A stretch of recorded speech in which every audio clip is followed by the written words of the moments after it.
So I would like to bring on offer for your reflection one sutta, which sometimes a bit kind of controversy. So different traditions, like traditional view or view of other monks, different monks can be vary. Okay, it was an introduction. So the sutta is called Ajata Sutta, and the sutta speak about Ajata, translated like unborn. And the Buddha say there is unborn, unbecome, undone or unmade, and unfabricated, asankata. There is, he say, like there is such things. And then he say, we will discuss it. And then he say, if there would be no such things like unborn, unbecome, uncreated, unmanifest, then it would not have been possible to make the end of this sankata, of anything what opposite, it would be impossible to make end. So there are two, according to these sentences, there are two things. One thing's born, become, created, fabricated, and other things, the unborn, unbecome, uncreated. And if second things, unborn, unbecome, uncreated, would not have exist, there would be impossible to escape from first things, born, created. So, meaning to say, it's possible to attain our goal. The goal exists. If the goal would not exist, it would not be possible to get rid of this samsara. And since we have Buddha and other arhants who done the job, it means it's possible. So, what's the controversy here? Because if you take it like this, like there is a goal of our life, and of the holy life, and there is things what opposite of the goal, like created, conditioned, and to get rid of these created, conditioned things, you need to aspire or do something to reach that goal. But it doesn't mean that there is something there, some existence there, because if you take it literally, there is unborn, unbecome, uncreated, unconditioned. From this, if you don't see other part of Buddha's teaching or like don't kind of reflect on it, you may understand that okay, there is some existence, some kind of state of existence, what hasn't been born, hasn't been become, hasn't been created, and so on. So it's something like, let us describe Nibbāna like a heaven. Yeah. So this is a controversy because they take it as a thing, like unconditioned thing. It's not that unconditioned means end of all condition. No, it means something unconditioned. So you see the difference. Even in English, very slight difference, yeah? Like it sounds almost the same. But in your understanding, it can be very big difference. Like, am I go to heaven called Nibbāna?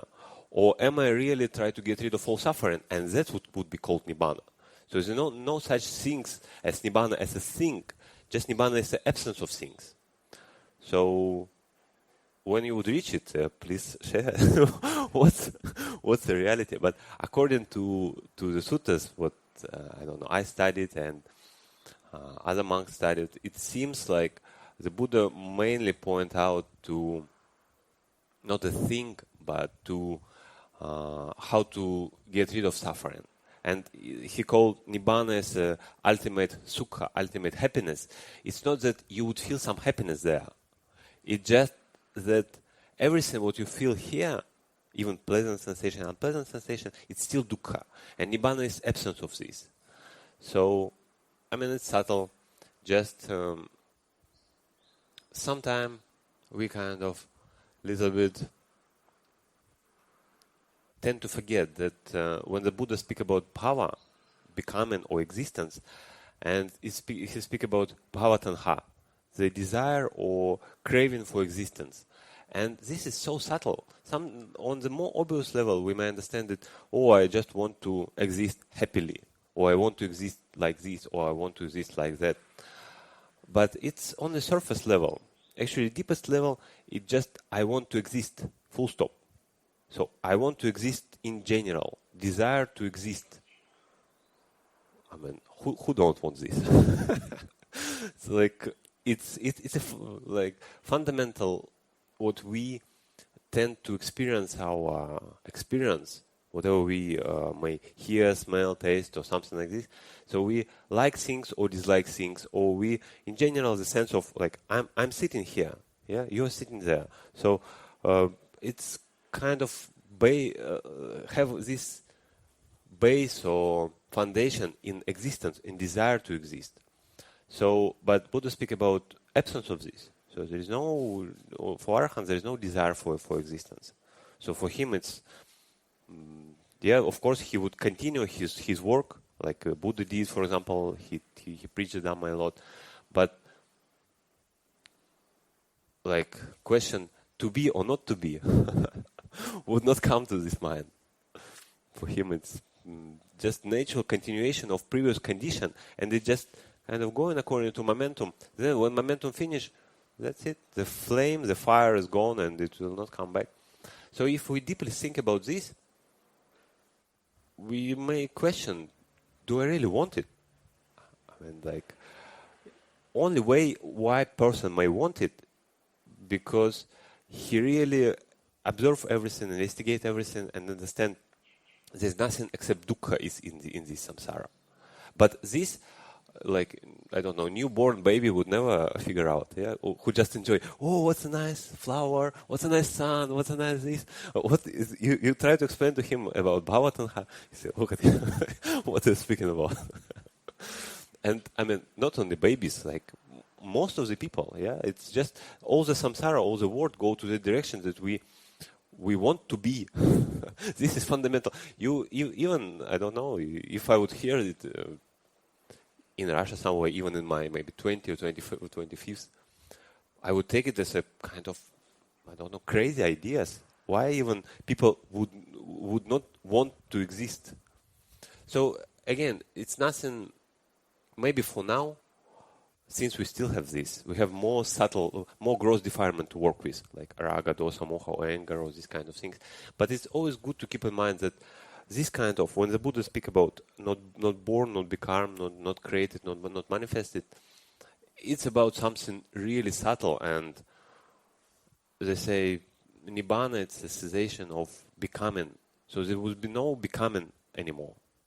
It's something to really worthy to reflect on. And even now, since if I have many other things to do, even small reflection on this, what is this? Nibbāna is a cessation of becoming. What is this? And even this 1 hour of contemplation would give you a lot of fruits. Even right now, maybe you would still have desire to be. We don't expect this immediately. But the general kind of letting go would be more easy to understand. What means let go? What means, like, why I still want to be? What's hold me here? And you may notice that here it's a desire. I want things. I want things not to be. I want things to be. I'm not happy with whatever happening right now. So, or I strongly attached to it. So it helps to kind of be detached a little bit. So, and just maybe a few points in Ajata, because usually when suttas speak, in the end, it's some kind of poetry. So it says that,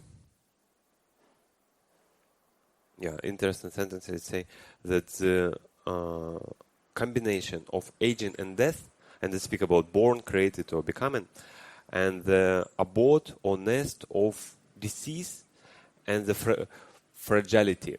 So it speak about body, that this body, it's a nest of disease. Like, if you ask any sick person, where your sickness come from? It's come, from here, from here, from there, from there. So always from body. So body is it's our source of disease. Yeah, sometimes it's kind of underlined in their main state. Yeah, it's not active. We don't feel pain, for example. But sometimes, like, I wake up this morning and some pyres and pain here, and I start to reflect, what I done yesterday? Maybe I eat something wrong, or I did something wrong. But actually, the most straightforward answer, I have a body, and it comes. And this reflection, it's even heal you in a way, because once you become at ease okay, this is just the nature of things. I have to accept it, and yeah, I will do something, I take some medicine, but I would not worry about this anymore. Like, oh, what I done wrong, these kind of things, you know. So, and this, they always say, even modern psychiatrists, they say, if you're at peace, your bodily sickness will pass much faster. You would not increase. And most of our sickness come actually from mental domain. So we worry about things, we intense. People cannot even sleep sometimes. Yeah? And definitely absence of sleep or lack of sleep would lead to strong disease. So, and the fact that it's very fragile, that we need to really almost like carry this body very careful from one place to another, because really so many things may happen, like you may fall down, or an accident may happen, or in general you may get some virus. Still, people worry about this, yeah, like this COVID thing's gone. Still, we're kind of conscious about this, and I mean, it's in our nature to understand that this body really very fragile, and small virus we can die about all of these things.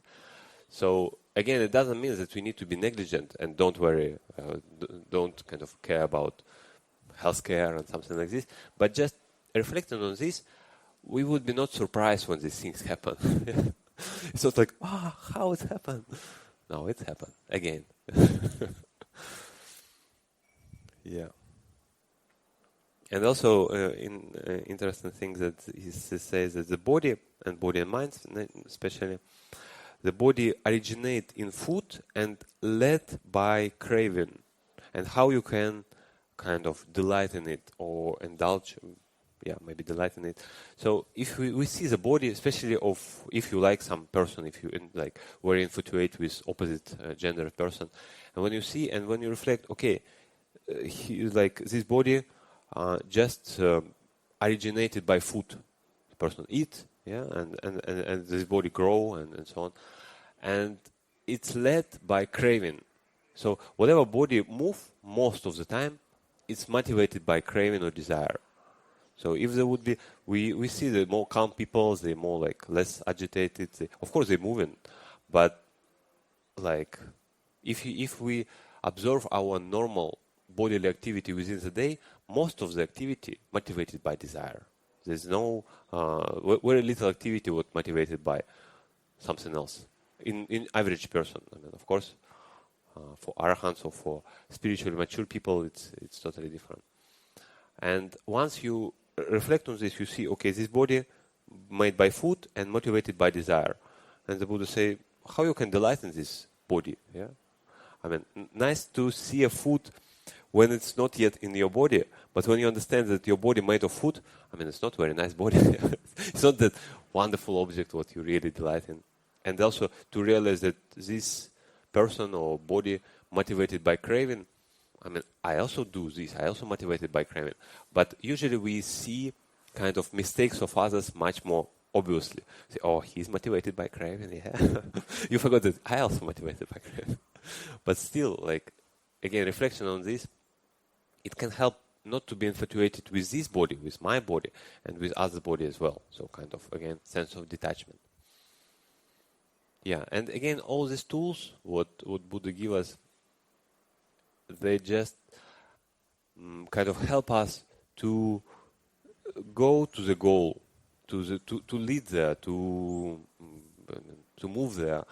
And again, if like we come back to initial reflection, that if we tend that the goal is something, some uncreated things, I mean, some heaven in a way, then how we can abandon this bhava tanha, desire for becoming? Because there I will also be, I want to be in Nibbāna element. So then there would be some different Nibbāna element, because Nibbāna is cessation of bhava, of becoming. And this kind of reflection, to see, because the Buddha says that Nibbāna is uncreated, and to see how things in my existence are created. Like I see, for example, scene happening. I now see because of the object, because of scene, and there's a contact there, so this happening. Now another maybe loud sound come. My attention goes there. So these things, my experience are conditioned. And if you see like the conditionality of this experience, it may help to incline the mind towards unconditioned. Because once you see that the things are conditioned, naturally you can become disenchanted with this. And naturally your mind become more aspire to something not than this. I don't want this. It doesn't mean that I want that. It just means I don't want this. And this not come with anger. It don't want come with just understanding, deep understanding. There's nothing here to cling on. Just let me let go. It would be much more comfortable, much more peaceful. So I wish you all realize unconditioned. Sadhu, sadhu.